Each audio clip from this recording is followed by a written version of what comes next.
नमस्कार, मी Sangeeta गटणे. Gautami computer typing इन्स्टिट्यूटमध्ये सर्वांचं स्वागत आहे. भाग 17वा आपण बघत आहोत. टंकलेखन किंवा टायपिंगचे फायदे. तर ते फायदे बघत असताना दोन भागामध्ये ते आपण विभागलेले आहेत. पहिला भाग म्हणजे हाताने टायपिंग, हाताने लेखन केल्यावर जे आपल्याला फायदे मिळतात त्यापेक्षा जास्त फायदे आपल्याला टायपिंग मशीनवर केल्यावर मिळतात, हे आपण पाहिलं. तर ते बघत असताना आता टायपिंग मशीनचे फायदे जे असतात ते हाताने लिहिण्यापेक्षा होतात हे उघड आहे. पण कॉम्प्युटरवर आता जे लेटेस्ट किंवा आधुनिक पद्धतीने जे लेखन केलं जातं त्याला आपण टायपिंगच म्हणतो. त्यापेक्षा आपल्याला पूर्वीच्या पद्धतीने म्हणजे टायपिंग मशीनवरच टाईप केल्यावर काय फायदे मिळतील ते आता आपण बघणार आहोत. हे दुसऱ्या भागातले फायदे.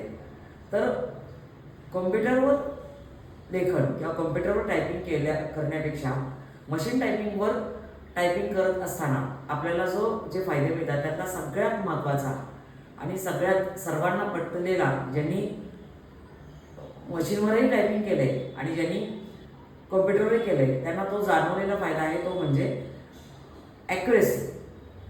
ह्याच्यामध्ये मशीन टायपिंगवर जास्त वाढते. याचं कारण असं की मशीन टायपिंगला बॅकस्पेसच नाही आहे. म्हणजे एखादी चूक झाली तर तुम्ही तिथं बॅकस्पेस घेऊ शकत नाही. चूक झाली की झाली हे आपल्याला पक्क मनात माहिती असतं आणि त्यामुळे विद्यार्थी तिथं बॅकस्पेस घेता येत नसल्यामुळे चूक होऊ नये याचा प्रयत्न करतात आणि त्यामुळे त्यांची ॲक्युरेसी वाढते.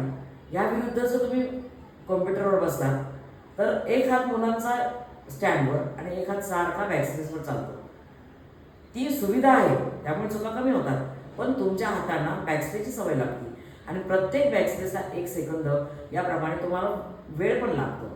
म्हणजे एक घाण सवय पण लागते आपल्याला बॅकस्पेस घ्यायची आणि त्याच्यामुळे आपला वेळ पण जातो.